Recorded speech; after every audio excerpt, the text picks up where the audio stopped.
Hi, welcome to the show. My name is Eurydice Roman. This is your spotlight. So I'm doing a little low lighting. I usually do this high bright lighting. For this month's episode, it was done in May. It was going to premiere in July. So just in case for anybody who watches it on Bronxside, just to let you know what's going on. That's one. Two, also, my guests are going to range from Ishola Ijaoribe. He is an independent filmmaker, and he's on Instagram, and his movie Sizzle is going to be playing. Dr. Denise Nunez from Divino Niño Pediatrics, and she's located here in the Bronx. And also, of course, my personal friend De Lo Mio, as we call each other, Mr. Rafi Casel. So stay tuned. Thanks for watching and enjoy the show. See you at the end.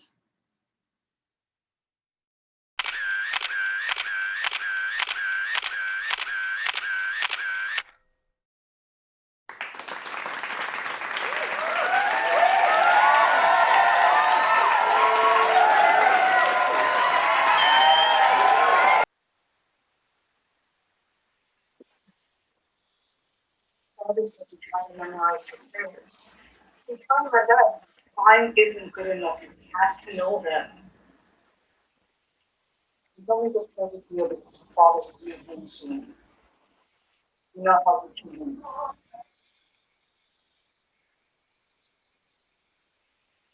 So you're doing it first.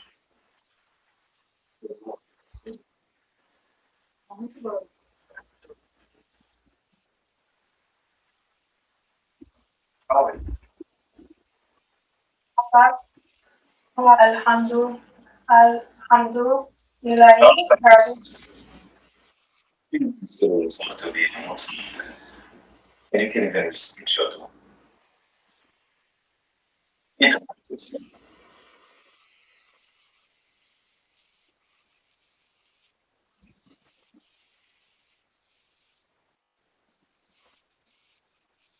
The more than understand, speaking to young men, he's all no, I'm not married. As long as you fit in this, you will do it.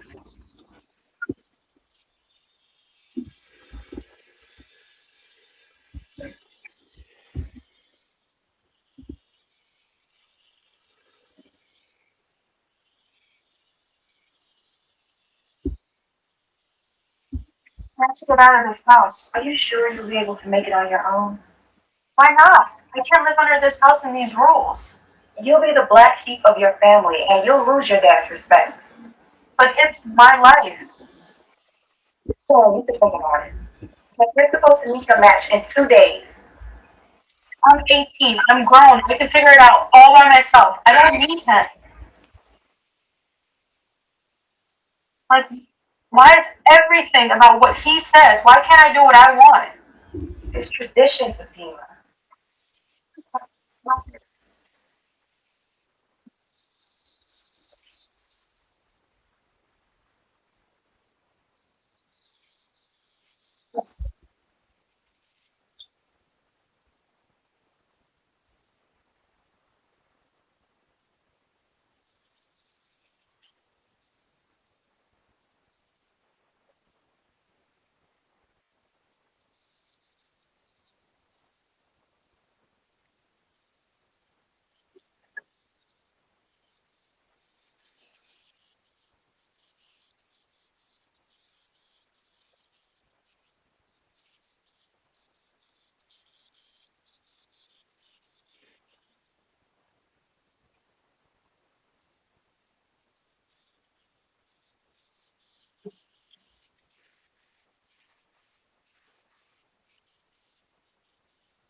I was did that.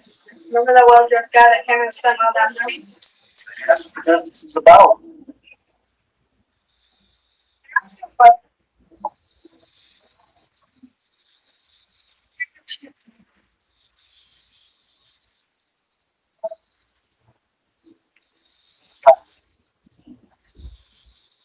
I don't really. It's a trouble moment. More like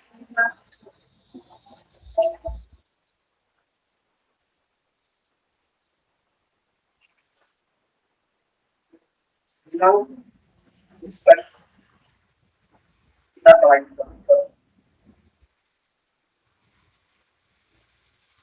kind of be more depth about it. I'm gonna say I need your help.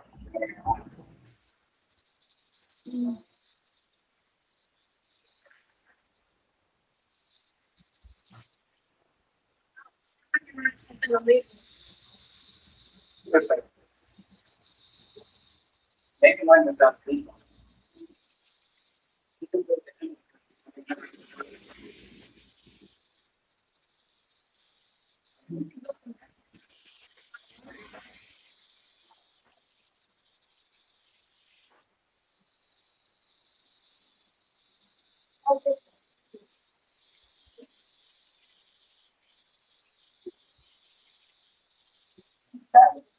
Mm.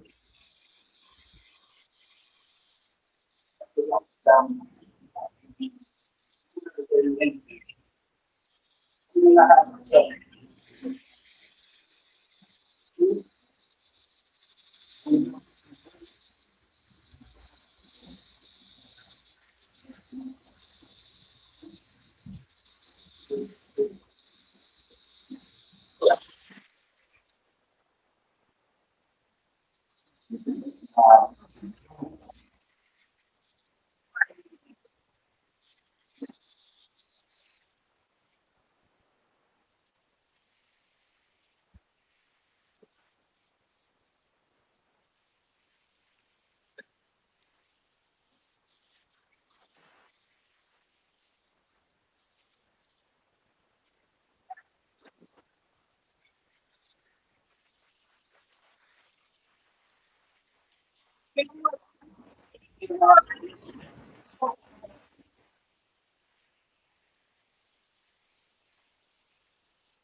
Yes. Hello, everyone. Yeah, thank you, Denise, for letting me on the show and being able to like talk about my film. I appreciate it. My name is Ishola Ijaoribe, and I'm a filmmaker and director and producer. Um, So you got yeah, 3 in 1. 3 in 1, Three in three one. hit, boom boom. Exactly. So with your first film that we have that I've exhibited shortly, Okay. um, what was the motivation behind it? Like what you just had to one day, what was it like you were trying to convey?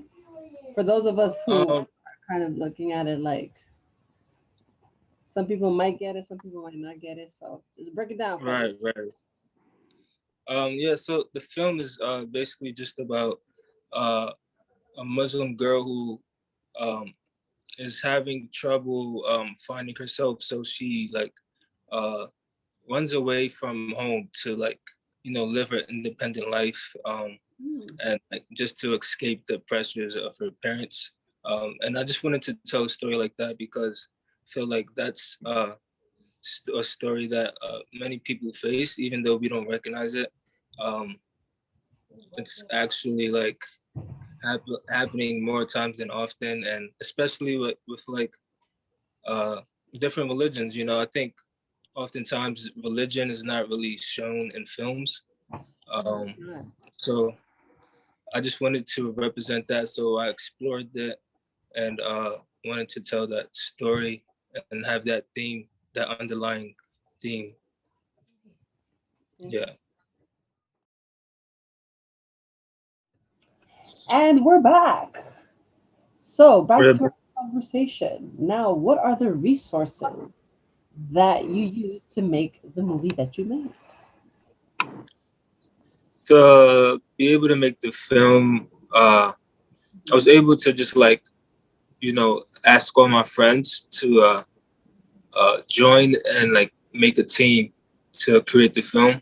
I had some friends who were like, they had experience in like filmmaking. Some friends didn't, but they just wanted to join and see the process. And that's usually how it is. Like, people are usually excited when you say like, let's make a film. I don't know why that is, but it's just like, it's something new, different, and they want to be a part of it. Uh, so I had like uh, one of my closest friend, Akil. He was like he's a cinematographer. Okay. Uh, yeah, yeah, and Mhm. I had my brother too. I just had him like help me out. I said, you want to be in the film? He's like, yeah, yeah, yeah, let's do it. Um, I had and I had a couple of friends that just like from friends of friends that were just like, I know this guy, so uh, he can help you be more effective in making this film. So with that being said, like I was able to like make or have a group of like I would say 7 people on the film. You don't really need that much people. I just had Sure.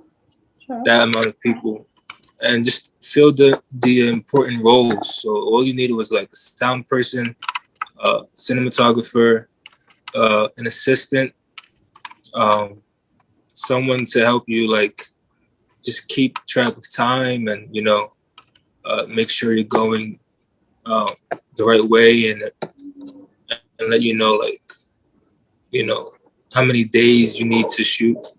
So with that, it was Hmm. good. It was fun. So,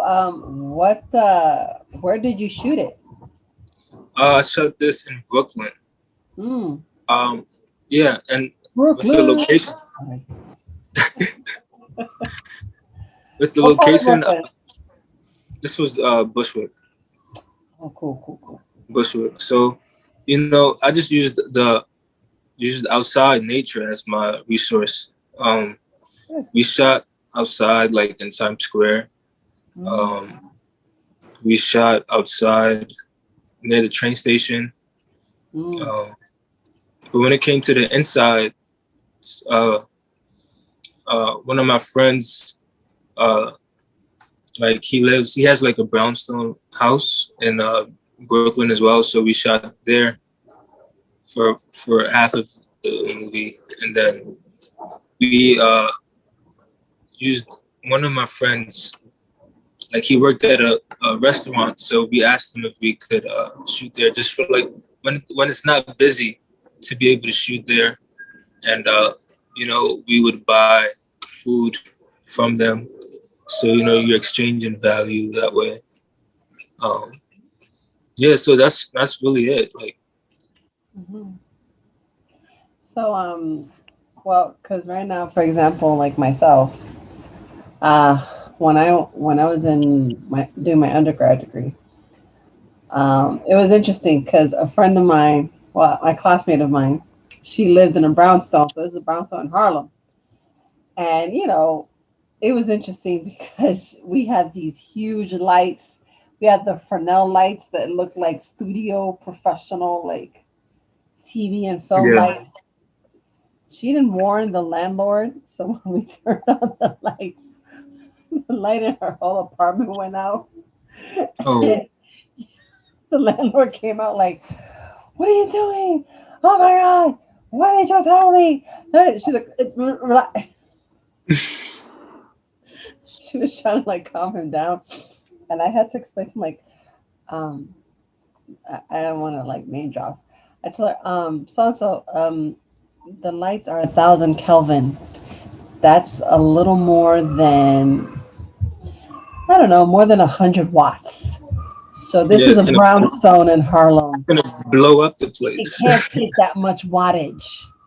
So what we're gonna have to do is use the Toda lights, the small square ones, because they suck up less light, and then we can shoot the rest of the scene without short circuiting anything and really messing anything up. Okay. Um, so another interesting question that I have for you: now that you've had this experience and you did all this, would you do another film? And if so, what time frame would you be looking at? Yeah, absolutely. That experience was like so fun, and like I enjoyed it a lot. I learned a lot too. Like, I trust me, I made a lot of mistakes. You know, so what I would do another film, and just be more Mm-hmm. like willing to learn, and like bring people onto the set to contribute as well. Okay. So that I would be looking to make the film like longer, because I feel like after each film you make, um, you have like more like stamina and energy to create more. So the film that I made was like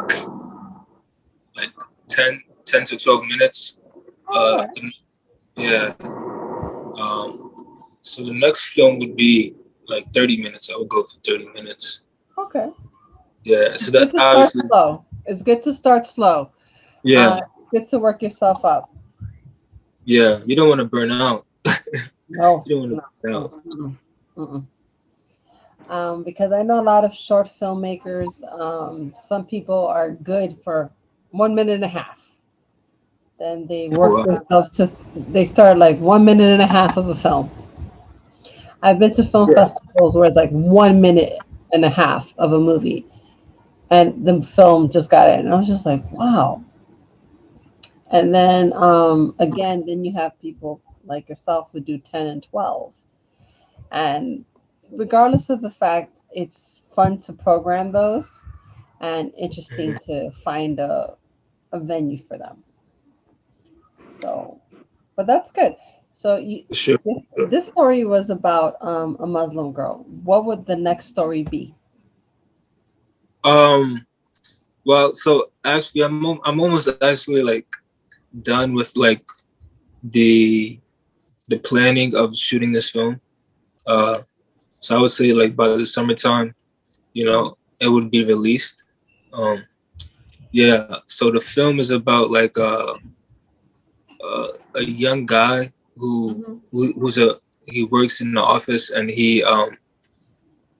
he quits his job to like follow the dreams of becoming like a politician, all because his father wants him to do that, and his father is slowly dying, Mm-hmm. and so he has to choose in this moment, like, you know, do I take care of my father, or do I continue to like, you know, see it through?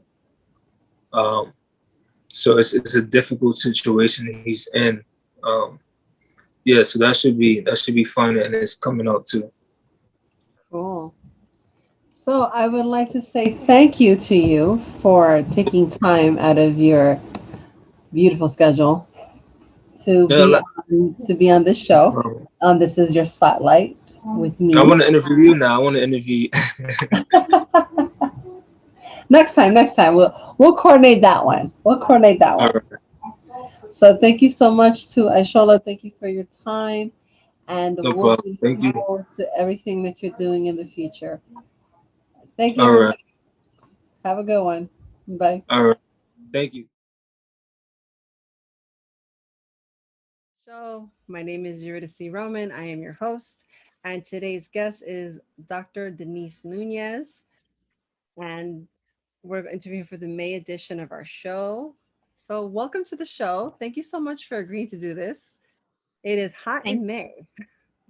I'm sure it'll be hot in July when this show premieres for our TV viewing audience. And on YouTube, you can catch us by the 1st of June or the 31st of May. So, tell us a little about yourself, Doctora.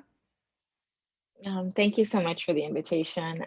So I am a pediatrician. Mhm. I'm Dominican.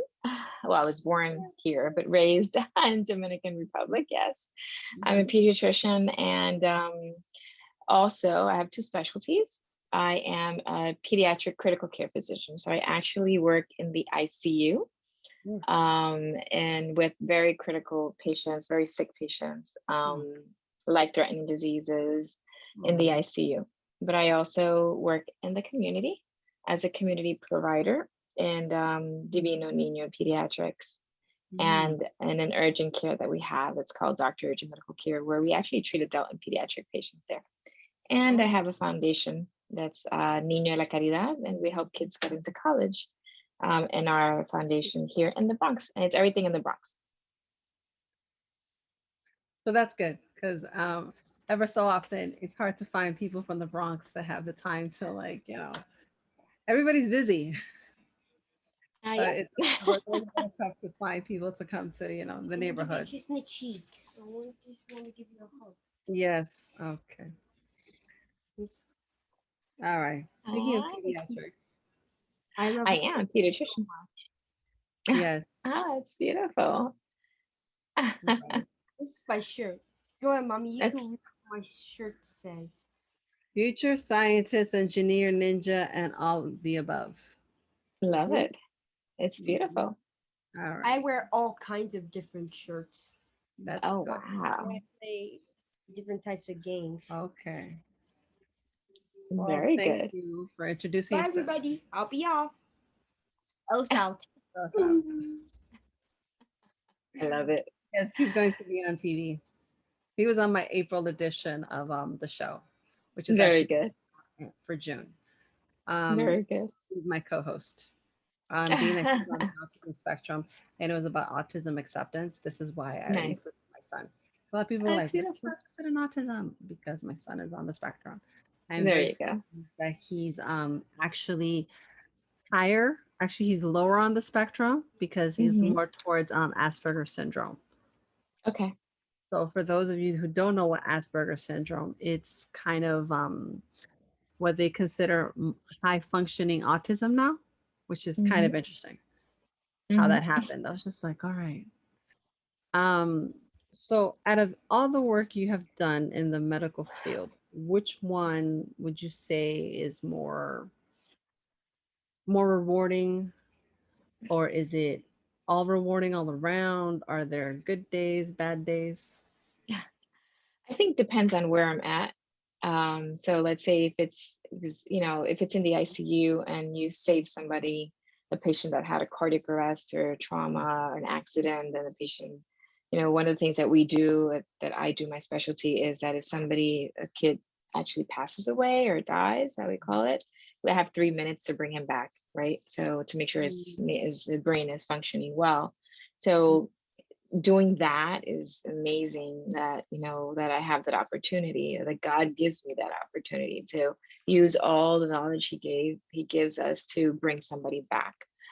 So that is very rewarding when it happens. The same way when it doesn't happen, it's really hard to think about it and think about the family and the consequences of it. So on that part, I would say that it for me is one of the most important things I do. But at the same time, the social aspect at my foundation, helping families. I think COVID was one of the biggest changes in our lives, right? With everything we lived Yes. with. So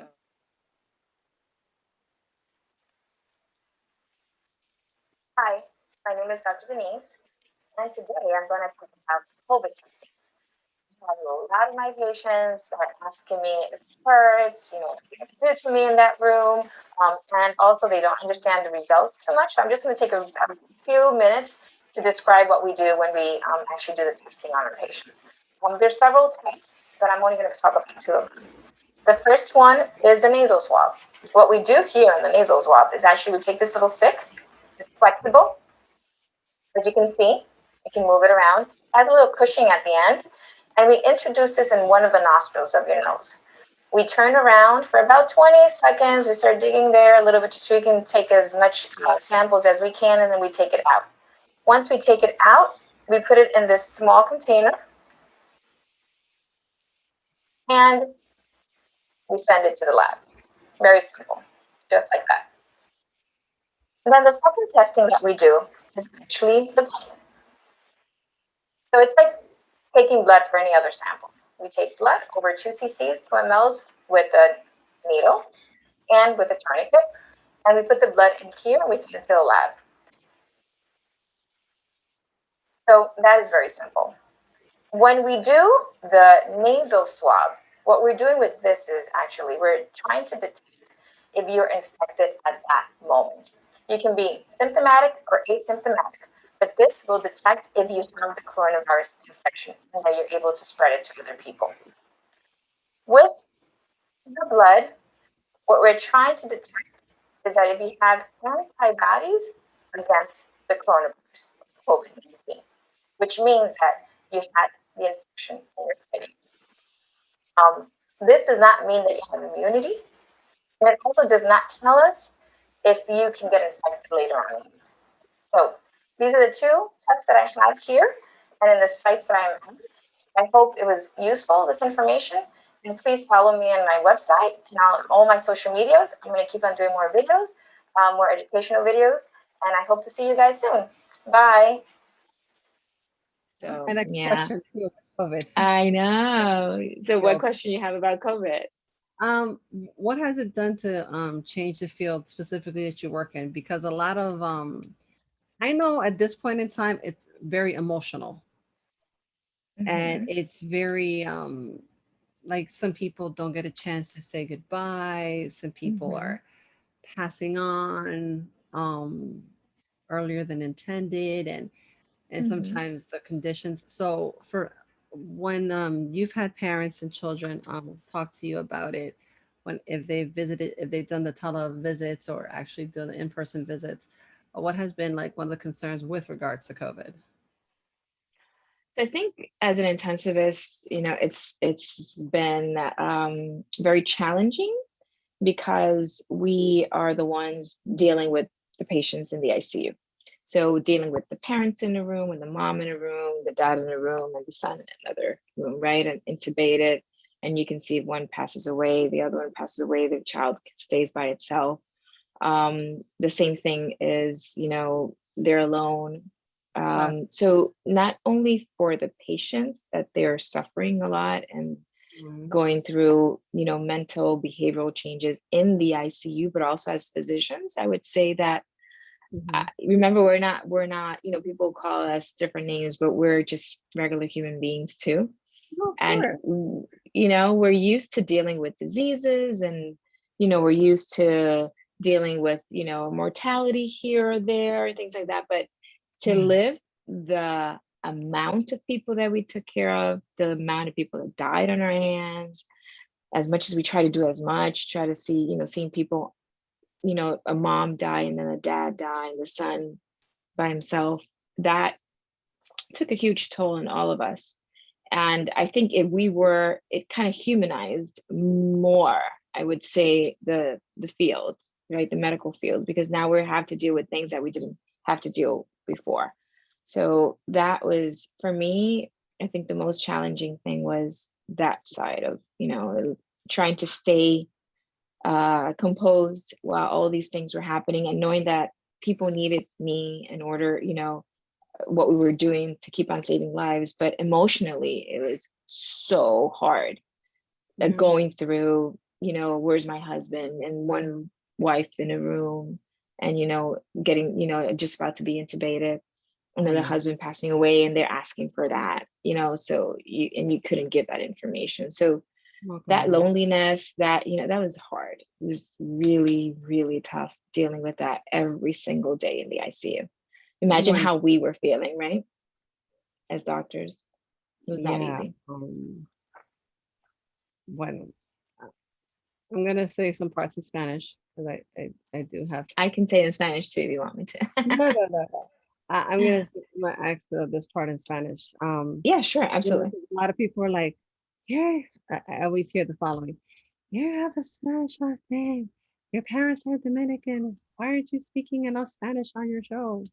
Oh, yeah. I get that sometimes. Oh, well, mine's are in Spanish, so I'm okay with that. I get the opposite. I was like, why don't you say it in English? I'm like, because I'm dealing with my Spanish community. No, claro. I get the opposite. Okay. Como usted explicó sobre el COVID-19, la pregunta fue, ¿qué difícil fue decirle a la persona en otro lenguaje, por ejemplo, en español? Porque hay ciertas palabras que uno puede decirle, no sé si calma o alivia el dolor para escucharla en cierta forma, o no sé, para mí sería difícil recibir noticias en cualquier lenguaje, en inglés o en español, en coreano, en japonés, lo que sea. So, yo puedo imaginar, no me puedo imaginar, honestamente, la dificultad de decirle la mala noticia en español. ¿Cómo usted vergó con eso? Es sumamente difícil, o sea, no hay palabras por uno poder decirle a una persona una mala noticia, ¿verdad? Y algo tan grave como, por ejemplo, morirse de la esposa, morirse del esposo y dejar el hijo, o sea, ¿cómo tú le dices eso a los hijos, verdad?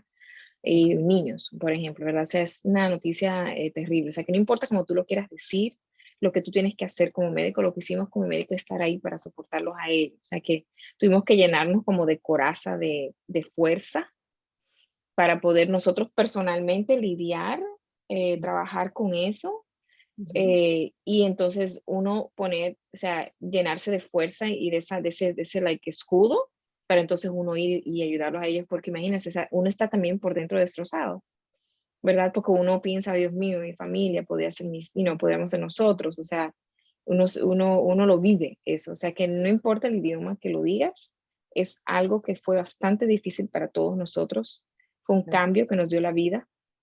No fue nada, teníamos de verdad que agarrarse de Dios, que es lo más importante para poder soportar todo lo que tuvimos que soportar todo este tiempo.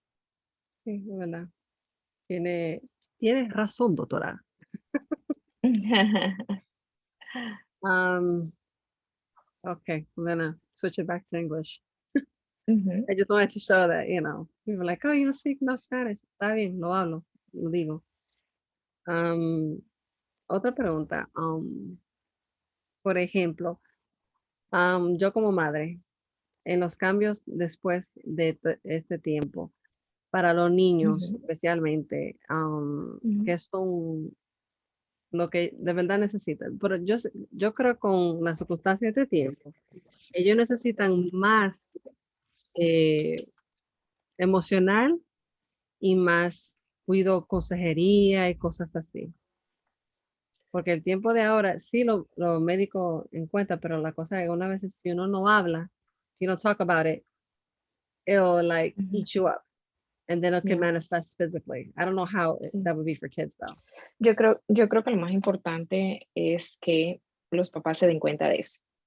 Porque mucha gente, yo entiendo, claro, terapistas, chévere, o sea, claro que sí, todos se necesitan las terapistas, todo, o sea, no estoy echando de menos a los terapistas, No, of pero course algo not. más importante es que también todo en la casa, ¿verdad? Se comienza todo por su casa. Y si usted está estresado, si usted se levanta en la mañana y pone la noticia, se va a trabajar, debe la renta, llega no ha pagado el agua, le llega el bill de esto, llega el otro, llega a su casa, pone la noticia, se están muriendo, hoy murieron 5,000, 6,000, o sea, es un estrés constante. El niño ve todo eso. Y el niño puede estar pasando por una pequeña cosa, pero para ese niño es algo grande. Ujú. Bullying. O algo tan sencillo como que ahora las clases eran remotas y los Uf, niños no aprendieron nada, nada. Yo trato con niños en la fundación y todos los niños me decían lo mismo, me dicen lo mismo. Doctora, este año yo voy a pasar, pero yo no sé nada. Y están frustrados. Tengo en una escuela de uno de los niños míos, 75% de los niños no van a la universidad porque dicen que no saben nada, no quieren ir. right, Entonces, yo le digo a los papás de que saquen un momento y hablen con sus hijos, right. escúchenlos, saquen tiempo, porque si no lo hacen, no se van a dar cuenta que sus hijos están pasando por mucho, mentalmente, emocionalmente, y pueden caer en depresión, pueden caer en ansiedad, en muchas cosas que uno no se da cuenta, y se va a dar cuenta cuando ya es casi demasiado tarde, cuando se ha No, tratado de suicidar, no, ¿verdad? sí. Cuando ya está tomándose pastillas, y, o sea, entonces, por eso es que nosotros como padres tenemos que hacer, wait a second, let's just step back a little bit. Vamos a parar un poquito porque tengo una familia, tengo hijos. Tengo que Right. sacar un momento para ellos. I have my kids. I need to sit down for a second. I need to wait a second. 5 minutes a day. 5 minutes, 10 minutes. Hey, how are you doing? How's everything? I know you're going through a hard time. You want to talk about it? Listen and don't judge. Escuchen a sus hijos y no juzguen, porque a uno le fascina juzgar. Oh O yeah. por eso es que yo no, por eso es que yo no dicen nada, ¿verdad? Si tú dices, ay, no tengo una amiguita, pero ¿para qué vas a tener amiguita? Si, whatever, I don't know. Did I lose you? No, you're good. Okay, good. Sorry. So, ¿para qué vas a tener amiguita? Y comienza uno como que a juzgar cada comentario que sus niños hacen.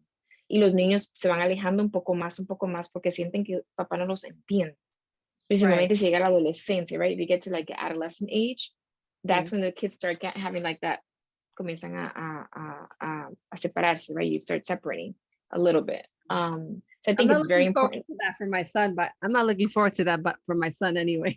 I'm really Oh, I'm not. telling you, wait for it, girl, wait for it. But we need to listen to our kids. Listen, even though we're like, we just listen to them, at least let them talk. Sometimes some kids take a little bit longer, 5 minutes, 10 minutes. Some kids take 30 minutes. So let them talk and then read them. Try to read your kids. Try to read the words try to listen to the words they're not telling you, because Right. in between words they're telling you things, they're giving you some hints of things that are happening that Right. they're not telling you, that they're depressed. You will pick stuff up, but you need to look at them, you need to listen to them without judging, and the relationship will start getting better. And all these things that we're seeing, I'm pretty sure we can cut it even in half. Sure, we need therapists, sure we need psychologists. My daughter's a psychologist, like, she loves it. They're great, they're awesome. Psychiatrists are good too, all these therapies, but I really always think that it starts in your house first. Right. They need your support. you're their first role model as the parents. You're the first role model. They're going to do the same thing you did later on. They're not going to follow la tía, la amiga. They're going to follow you, your steps. That's the first steps they follow. Really, really. It's So, very right? My last question. I know Yeah, it's go ahead. so fast. I love it. I know. My last question is the following. So what are the usual guidelines for like well care visits for kids under 18? Like what are the steps that the pediatrician Yeah. and also Yeah. pediatrician you look for? Yeah. So the American Academy of Pediatrics, thankfully, has the guidelines that we all follow here in the United States. And you have certain visits that you need to have before you turn 18. So before 3, you need at least visit. It's 5 visits before you're 15 months. And then you get another at 2 years of age, then you get at 2.5 and 3. And then from there on, it's once a year. So the importance of this is for us to look at milestones that every kid should have at certain ages and make sure that we can catch some diseases or syndromes before it's too late and then we can't do anything. Same for older kids.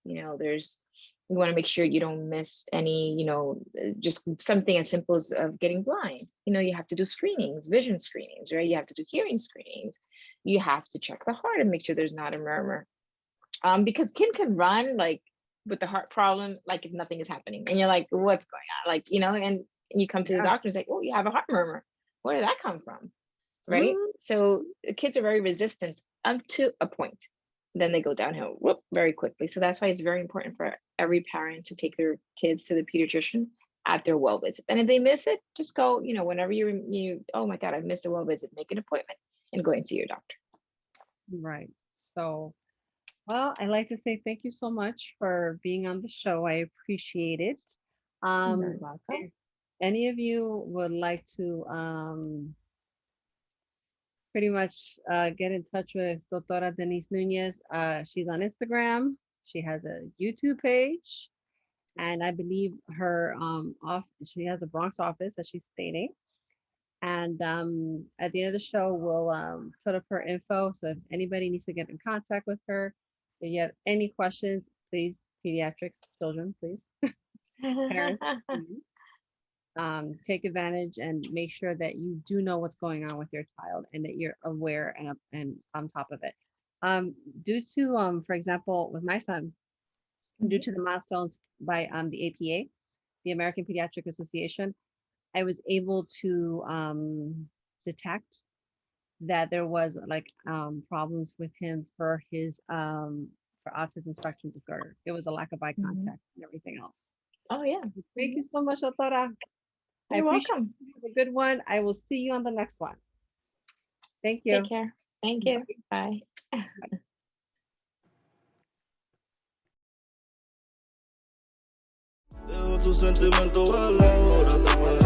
Dice que ya no se enamora, ey, que no quiere ningún bobo que la haga sufrir. Quiere recuperar las horas que ven y esperando que se ponga pa' mí. Dice que ya no se enamora y no quiere ningún bobo que lo haga sufrir. Quiere recuperar las horas que ven y esperando que se ponga pa' mí.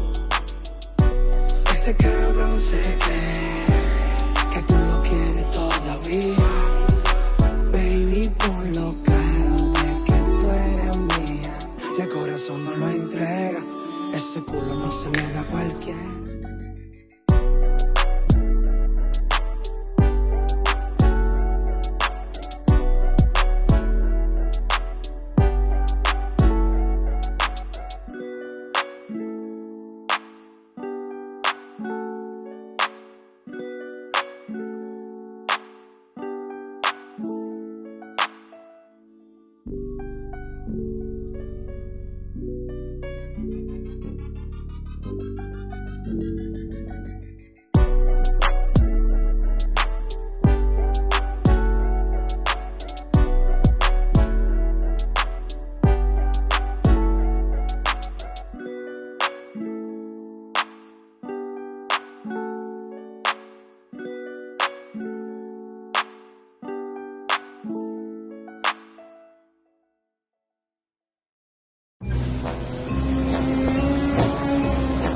¿Qué lo que es, compa?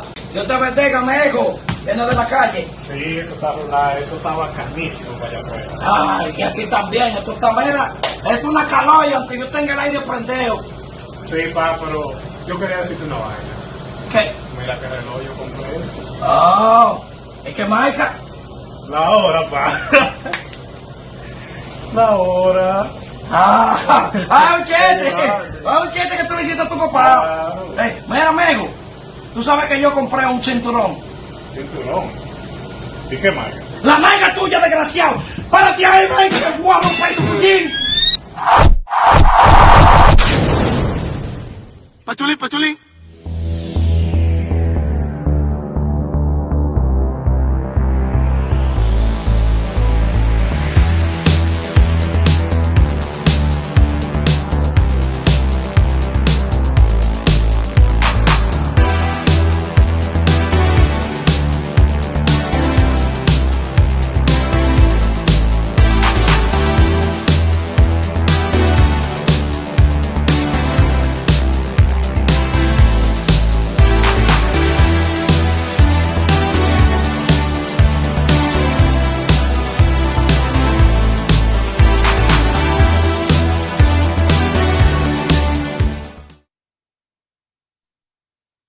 Hi, my name is Eurydice Roman, and I'm here with another guest to the show, Mr. Rafi Castel. Welcome to This Is Your Spotlight. Estoy aquí con otro invitado para el show Este es tu enfoque. Estoy con él tiene tantas facetas de lo que hace. Hace todo menos limpiar piso. Yo he limpiado piso también. No, Anterior. mire, solo. Yo también limpio piso, pero no, no la limpio tanto. Aquí con Rafi Castel. Bienvenidos al show. Vamos a comenzar con la pregunta que todo el mundo quiere saber. Muchas gracias por tenerme aquí, Eury. Un placer. De nada, muchas gracias por decir que sí, porque mucha gente estamos ocupados No.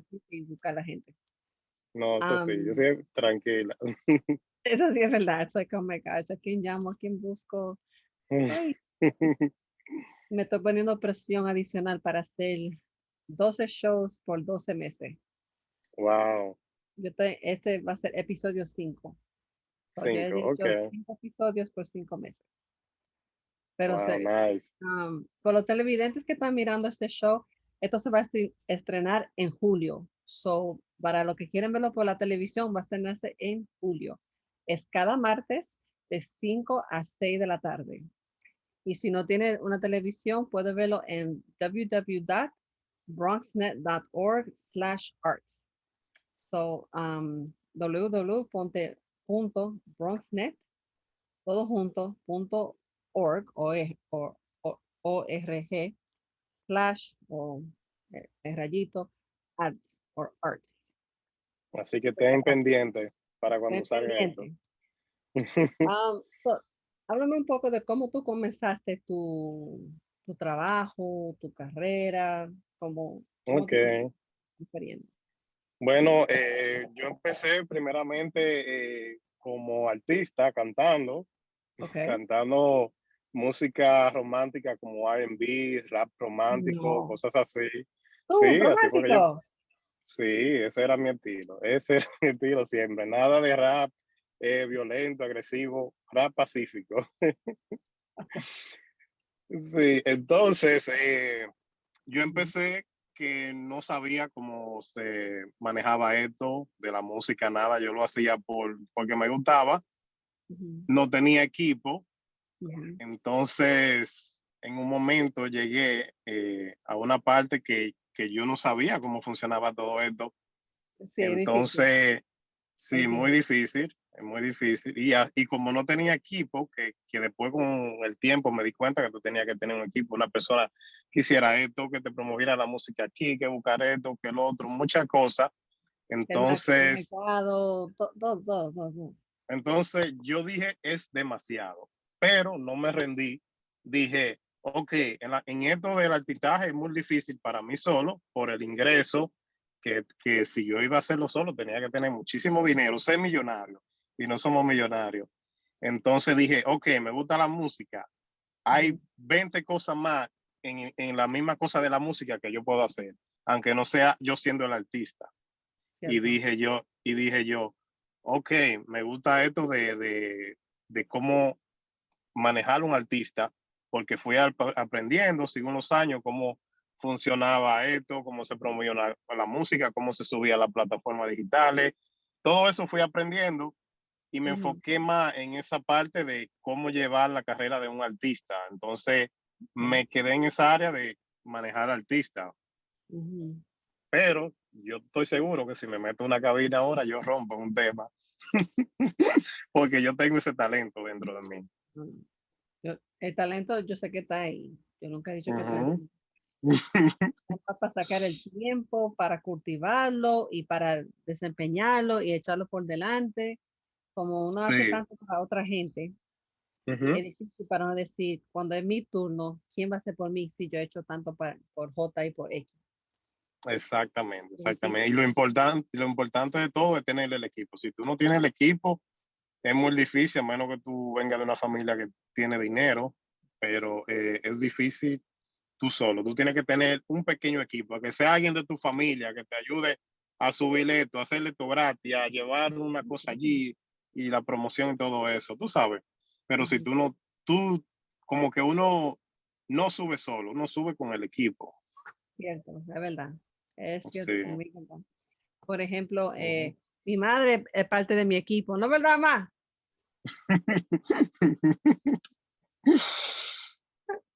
No, mami me ayudó con poner esto para aquí atrás. Ella siempre dice, muchachos, tú tienes tus entrevistas, ponte para lo tuyo. Está pendiente. Ahora. ¿Qué tú haces? Ponte a otra cosa. Sí, está pendiente ella. Y mami siempre me dice, yo estaba en la televisión, tú debes sonreír más, no te ves tan aburrida. Ella está ahí pendiente a ti. Es difícil. Okay. So, yo te conocí a ti en un festival de cine. Tú estabas involucrado con la música. ¿Cómo el cine y las otras cosas que tú has hecho se han desarrollado? ¿Y cuál fue la inspiración de todo lo que tú estás haciendo? Bueno, mi inspiración primeramente fueron mis padres, porque sí, por la educación que ellos me dieron, cómo me trataron desde pequeño, el entusiasmo en ellos, en ver que yo saliera hacia adelante, en cualquier cosa que ellos veían como que yo sobresalía mucho y me gustaba mucho la música desde pequeño, actuación, todo eso. Sí. Y yo de aburrida yo cogí clases de actuación en la universidad. Cogí actuación y dos. Nunca me puse para una obra de teatro, aunque yo participaba en la clase de actuación. Hice una clase de director de cine, de teatro, y y resultaba ser mejor ser director de cine que teatro, porque teatro es muy competitivo. Sí. Súper competitivo en ese sentido. Si hay que preguntarme a mí cuál fue mi inspiración para comenzar todo. Oh my gosh. Wow. Bueno, cuando me gradué de high school, yo dije, ¿qué rayos yo voy a hacer con mi bella vida? Porque eso que me estaba preguntando mi madre, ella dice, you really see, ¿qué tú vas a hacer con tu vida? Dice, yo quiero ir para la uni. Oh, mami me preguntó, ¿qué tú vas a hacer con tu vida? And I'm like, well, me gusta mirar la televisión. Ok. ¿Y qué de la televisión te gusta mirar? You see where the 7 is? Right there. Oh, yeah. So see Vision, that's Squad Films. Con la caja de pizza, papi, se